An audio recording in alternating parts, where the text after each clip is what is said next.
बिस्मिल्लाहिर्रहमानिर्रहीम। अस्सलाम वालेकुम। I am Bushra Guzar and presenting my lecture number 3 class 5. Student, our today's topic is, हमारा आज का टॉपिक क्या है बेटा? हम पढ़ रहे थे फोर्सेस। जो चैप्टर हम पढ़ रहे हैं वो है फोर्सेस। हमने इसमें न्यूटन के बारे में पढ़ा था कि हु वाज न्यूटन एंड उसकी कंट्रीब्यूशन क्या है साइंसेस में, वो आपने पढ़ा था। यहाँ हम जो पढ़ रहे हैं वो है अनबैलेंस फोर्स की एक एग्जांपल है।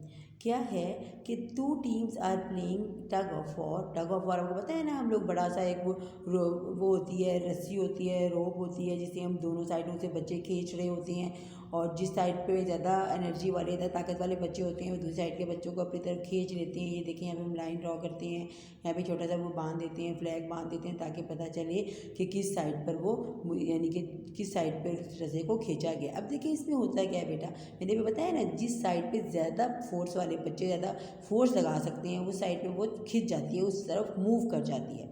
अब हम देखें, पढ़ते हैं। If both teams pull with exactly the same force in opposite direction, अगर दोनों साइड पर यहाँ भी और यहाँ भी इक्वल फोर्स के साथ वो बच्चे अपनी एक दूसरे को, उस रस्से को अपनी तरफ खींच रहे हों, ये अपनी तरफ खींच रहे हैं, ये अपनी तरफ खींच रहे हैं, तो क्या होगा कि बिल्कुल भी वो जो रस्सा है, ये जो आपकी ये वाला जो झंडा है, ये इसी पॉइंट पर रहेगा, ना ये इस तरफ को जाएगा और ना ये इस तरफ को जाएगा। फर्ज करें यहाँ से 10 न्यूटन फोर्स अप्लाई हो रही है, यहाँ से भी 10 हो रही है, तो बिल्कुल भी किसी डायरेक्शन में, ऑपोजिट डायरेक्शन में वो मूव नहीं करने वाले, वो स्टिल ये भी यहीं खड़े रहेंगे और ये भी यहीं खड़े रहेंगे। The flag in the middle of the rope remaining in the same place, ये अपनी सेम जगह पर ही रहेगा। और ये वजह क्या है?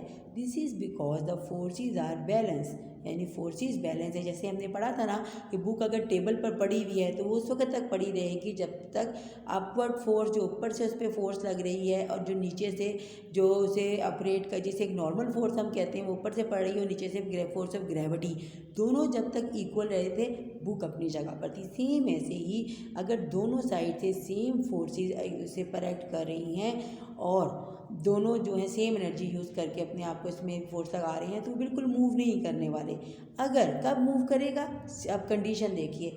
But if one team pulls harder, अगर एक टीम ज़्यादा ताकत से उसे अपनी तरफ खींच लेती है अदर टीम को, the forces become unbalance, the movement will occur, तो मूवमेंट होगी। वरना स्टिल थे ना इसी पॉइंट पर, यहाँ पे फ्लैग रुका हुआ था। अगर एक ज़्यादा कुव्वत से इनको अपनी तरफ खींच लेती है तो मूवमेंट स्टार्ट होती है, वरना हर चीज़ दुनिया में हर जगह पर अपनी जगह पर ही पड़ी रहे जब तक वो अनबैलेंस फोर्स का शिकार नहीं होगी, अनबैलेंस फोर्स का शिकार नहीं होगी।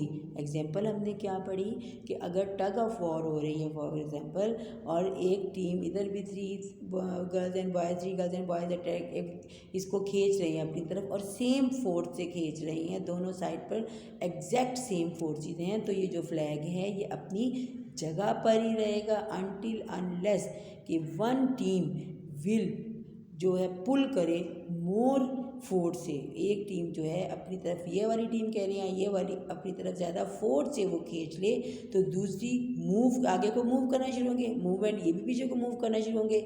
मूवमेंट कब स्टार्ट हुई, ये भी फ्लैग भी मूव, जब फोर्सेस अनबैलेंस हुई, यानी इनकी फोर्स कम है, इनकी फोर्स ज़्यादा है। तो पहले जो थी वो नॉर्मल फोर्स थी, आप ये कहते हैं कि जो दोनों साइड पे इक्वल थी और मूवमेंट नहीं थी। जब अनबैलेंस हुई तो मूवमेंट स्टार्ट हो गई और इन लोगों ने इसकी तरफ, फर्ज करें इन्होंने ज़्यादा फोर्स लगाई है इन लोगों ने, तो ये इनकी तरफ मूव करना स्टार्ट हो जाएंगे। आपको समझ आई बेटा कि अनबैलेंस फोर्स, आपका क्वेश्चन था ये कि आपने बताना था कि अनबैलेंस फोर्स क्या होती है। आपने इसे एग्जांपल से भी यानी कि प्रूव करना था। आपको समझ आ गई होगी अनबैलेंस फोर्स कब होती है, जब 2 फोर्सेस जो एक दूसरे पर एक्ट कर रही हैं उनमें से एक फोर्स ज़्यादा हार्डर एक्ट करे, ज़्यादा ताकत से अपनी तरफ, उसे अपनी ज़्यादा कुव्वत से, स्ट्रेंथ से अपनी तरफ खींचे, तो वो मूवमेंट स्टार्ट कर देती है। नेक्स्ट आपका ये एक बॉल है, the arrows represent the forces pushing in opposite direction. The longer arrow represent a greater force, so the forces are unbalanced. Which way to do think the ball will move? अब देखें कि ये अब इस side पे ज़्यादा force act कर रही है तो बॉल सिंपल इस साइड पे मूव करेगी। ये जितना इसकी आप देख रही हैं लेंथ है उतनी समझे कि फोर्स इस पर एक्ट कर रही है। यहाँ थोड़ी फोर्स एक्ट कर रही है, इसे इस साइड को पुश कर रही है, यहाँ ज़्यादा है तो ये इस साइड पर मूव करना शुरू करेगा, यानी कि फोर्सेस जो हैं become unbalance.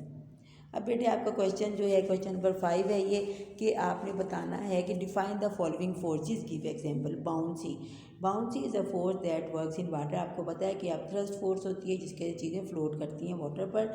Gravity is the force that keeps us on earth. Gravity special force है जो अर्थ के अंदर मौजूद है, कैसे हम अर्थ पर मौजूद हैं, खड़े रहते हैं। Friction is the force that slows and stops object and that are sliding past each other. एक दूसरे से जब चीज़ें रगड़ खाती हैं तो फ्रिक्शन होती है और कैसे स्लो हो जाती है मूव करने की रफ्तार। एयर रेजिस्टेंस, एयर रेजिस्टेंस भी एक टाइप की फ्रिक्शन है जो एयर में मौजूद होती है।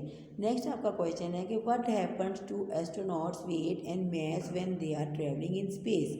क्या होता है खलाबाजों के साथ जब वो स्पेस में ट्रैवल कर रहे होते हैं, उनका वेट और मास उसके बारे में। Astronauts float in space in their spacecraft due to weightlessness. Mass remains the same everywhere, मगर मैस उनका चेंज नहीं होगा मगर वो वेटलेस होकर फ्लोट करेंगे स्पेस में। बेटे फिर इसी चैप्टर क्लोज हो रहा है आपका, तो इसी चैप्टर के फिर आपके क्वेश्चन आंसर भी हैं इसके आगे। तो ये वो हैं फिर इन द ब्लैंक्स हैं। That sir Isaac Newton is famous for his law of motion. Weight comes changes because of gravity. Buoyancy is the force that works in water. Friction is the force that slows and stops objects. Tug and war is the example of unbalanced force. बहुत शुक्रिया बेटे, ध्यान से अपना NEET notebook भी attempt कर लीजिएगा और अच्छी तरह अपना जो क्वेश्चन हैं आपने इन्हें लर्न करना है।